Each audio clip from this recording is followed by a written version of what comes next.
today to give you some little tips on how to cook bacon where you're not going to burn it, and also so that it's not splattering all over the place and popping in your face and all that. So it starts with actually turning the stove on to medium, to maybe just slightly above medium. You don't want it on a high heat. You don't want it on super low heat either, but the key to cooking a really good bacon is to have it kind of like on a medium, slightly, maybe just slightly above medium, so that you're getting a nice evenly cooked and nice evenly brown bacon. The thing of it is that you really want to make sure that your pan gets nice and hot. So what we're going to do here, we're going to set this timer for 2 minutes and let that pan get good and hot before we put the bacon into the pan. This way, when the bacon reaches the pan, it immediately starts sizzling and starts to cook. But you shouldn't get any popping around onto, the popping part. The splatter you're still going to have, that's just inevitable. But a lot of people, they cook bacon. They've asked me, like, how do you cook bacon without it popping everywhere and popping onto you and causing those nice little grease blisters that you can get. So here's the key, is having it on a lower heat. Again, some people have one terminology for cooking, and that's high heat. You got to start using lower heat with cooking your items. So give me 1 second. Let me go grab some paper towels. And also I'm going to grab a plate, because we're going to put the bacon, when it's finished, we're going to put the bacon on some paper towels onto the plate. So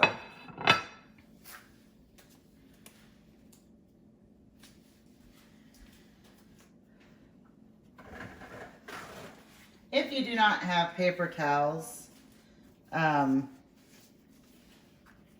you can either put it on a wired rack and let the grease drip off of it there, or if you have some like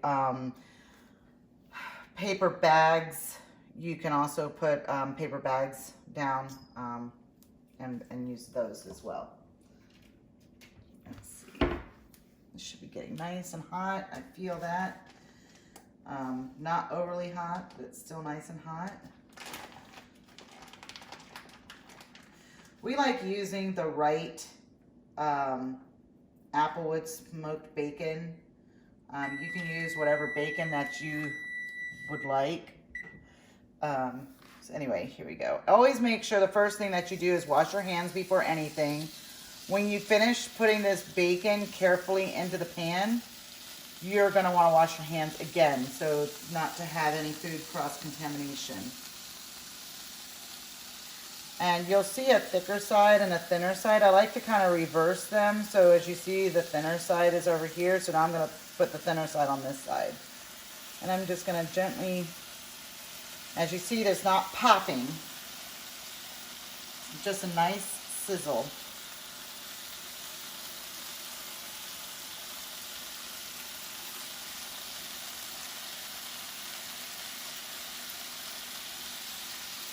Also, to kind of let you guys know, for those of you who have a food saver, if you're not using them, definitely use your food saver, because food savers have been keeping bacon for us for a very long time. So when we're done with the bacon, the rest of it we'll put into a food saver bag and vacuum seal it, and it makes the bacon last quite a bit longer. Yeah, I'm washing my hands.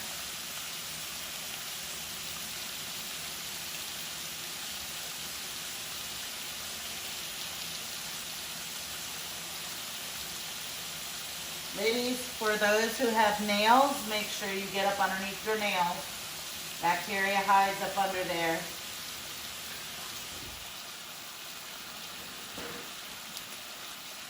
Okay.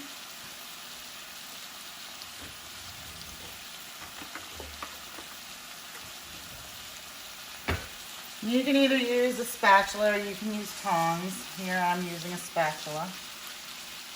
I like pushing down those parts that are pushing up a little bit.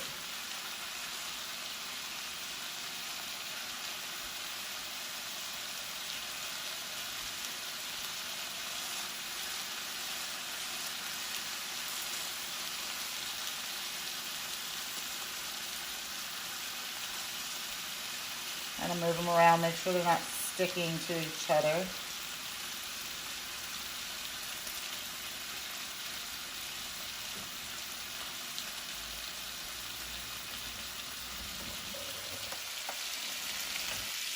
See, you can check them out here. As you can see, I don't have it on a super high heat, so I'm right here. Okay. You'll begin to start seeing them browning on the sides of the bacon. When they start to do some browning, you'll notice, you'll know that it might be about time to flip them over. But as you notice, still no popping. There's no aggressive popping. I'm not getting burned. There's still a little bit of splatter around, but you're not going to get around that. I've even used the screen covers to try to prevent that. Sometimes I feel like it makes a little bit more of a mess than using nothing. So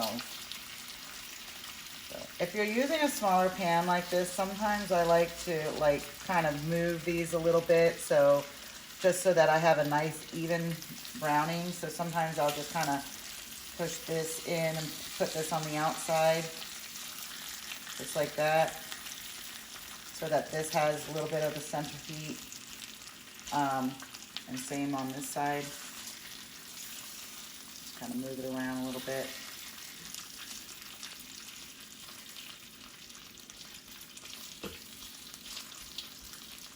Nice and slow. The whole key behind this is nice and slow. You're still going to get a nice crispy bacon, but it's going to be beautiful in color, and it's going to be very flavorful. I know some people are terrified to cook bacon because they've been splattered once or twice, or with those popping. But again, it's just because they've used too high of heat.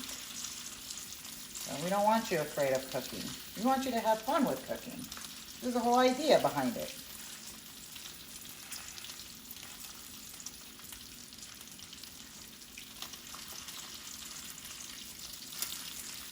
Now there's also another way you can cook this too. Believe it or not, you can actually cook bacon on parchment paper on a cookie sheet and placing it in the oven on 350 degrees. And you kind of just let it sit in there. You check on it from time to time, but you let it sit in there for, I would say, probably a good 10-15 minutes, you know. Make sure to check on it though. You want to make sure that you're not going to burn it, but a lot of times those come out so beautiful. It's incredible. But this is the traditional way of cooking bacon. So now I'm going to flip this over and just check it on one side. And you can see that it's got some browning here. I technically will flip all of these over and let the other side brown a little bit, and then I'll flip them over one more time. Sometimes I just let them sit, but I don't want them getting too crispy on one side and then not the other. So, but it's definitely getting this beautiful caramel color, beautiful brown.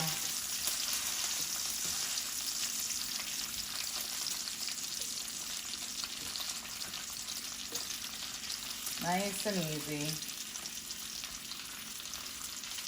Smells delicious already. It's amazing.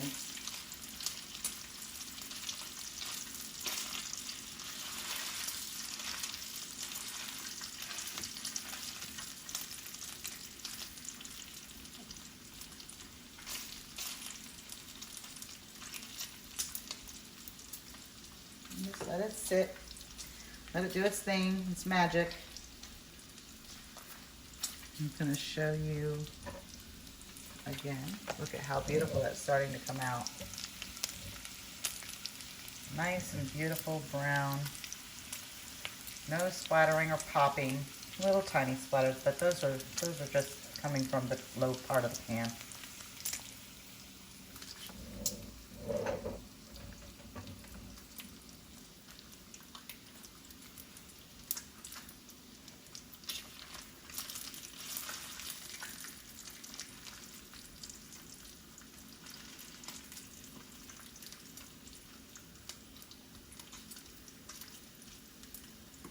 Again, I'm gonna flip them or pull them around a little bit just to kind of make sure that everything's even.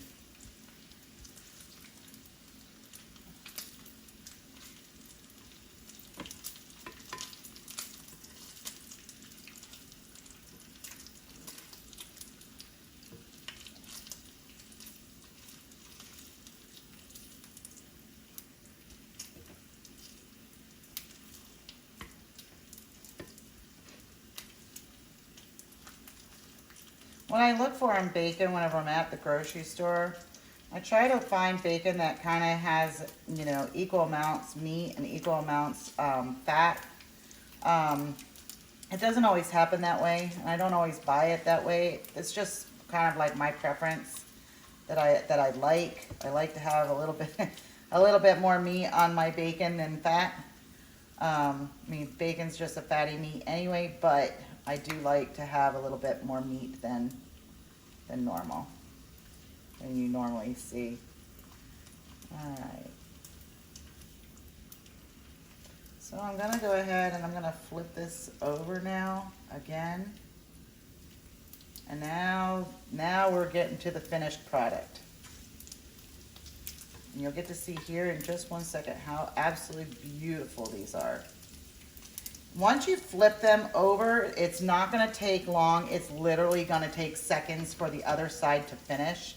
So don't just leave it alone for too long because you will end up with burnt bacon.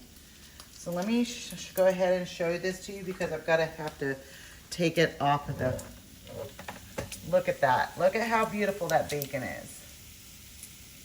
All right, I think those are just about done. Definitely don't want to burn the bacon. I'm going to turn this off because this still is cooking. We're going to take our paper towels and we're going to lay these down on the paper towels. And then I'm going to put the pan off of the burner. And then we've got some beautiful, beautiful bacons here. Absolutely gorgeous.